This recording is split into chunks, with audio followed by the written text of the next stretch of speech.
Probably the most significant and unique civilization in medieval Asia was the Mongols. The Mongols were from a area in Asia called the steppe. A steppe climate is a dry grassland, kind of like a prairie. And you can see the steppe really extends all the way to modern Ukraine across to modern Mongolia. And generally speaking, the people in the steppes are nomadic.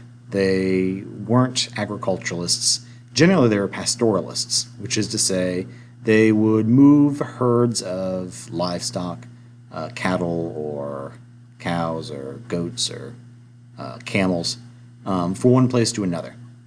And so you have lots of nomadic people along the steppe here. And the Mongols were one of these groups of pastoralists. So they'd move their herds of mostly horses and livestock, and they lived in these movable tents called gurs or yurts. And they were organized into clans. And one thing with the Mongols is they were constantly fighting between these clans. The leaders of the clans were called khans. And so while the Mongols were sort of potentially a threat to settled civilizations in East Asia, like China, because they weren't very unified, they weren't very often a threat. Sometimes you did have unified ones like the Xiongnu, whom the Han fought.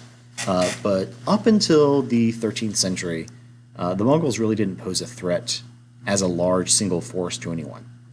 That changed under Genghis Khan, who lived in the 12th and 13th century. The name Genghis Khan is actually a title. The man's original name was Temujin. And Temujin was a member of one of these clans. And he comes to power in the late 12th century and decides to try and unify the clans as one. It was sort of a feat of effort. He had to fight off some rivals. But eventually, by the start of the 13th century, the Mongols were unified under this one rule. The title Genghis Khan, or Chinggis Khan in Mongolian, means the universal Khan. So he's the Khan of all the clans together.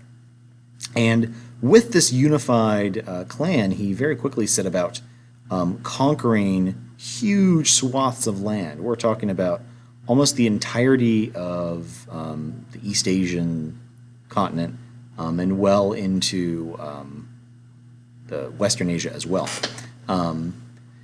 The way he did this was through lots of tactics. Mongol tactics are generally a lot of relying on mobility. The Mongols practically lived on horseback.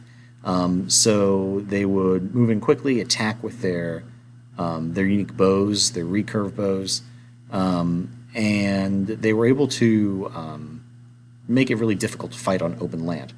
And then they would borrow ideas from other people. So they came across cities, they had to adapt siege technology from Muslims they encountered down here, so they were able to conquer Chinese cities. And also they ruled through fear.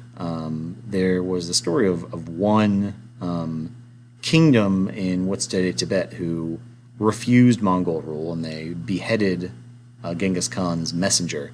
So in retaliation, Genghis Khan destroyed the entire civilization.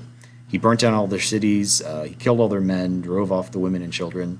So this one civilization entirely ceased to exist after Genghis Khan's conquest. And after threats like that, many cities were happy to submit to Mongol rule. And living under the Mongols actually wasn't that bad. The Mongols wanted to tax trade, to encourage trade and across the Silk Road. They didn't mind people practicing their own religion, so they were sort of religiously tolerant.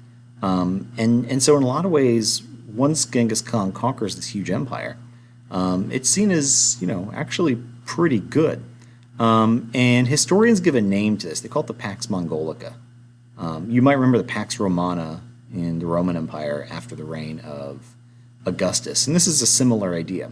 The idea that under a powerful empire, once they conquer a big area, generally things are pretty good because the rulers want to maintain peace, they want to maintain stability. And so this period after the Mongolian conquest is known as the Pax Mongolica. And so while the Mongols sort of rightfully have a reputation of being pretty fierce in warfare, once they conquered a place, it really wasn't that bad of a place to live.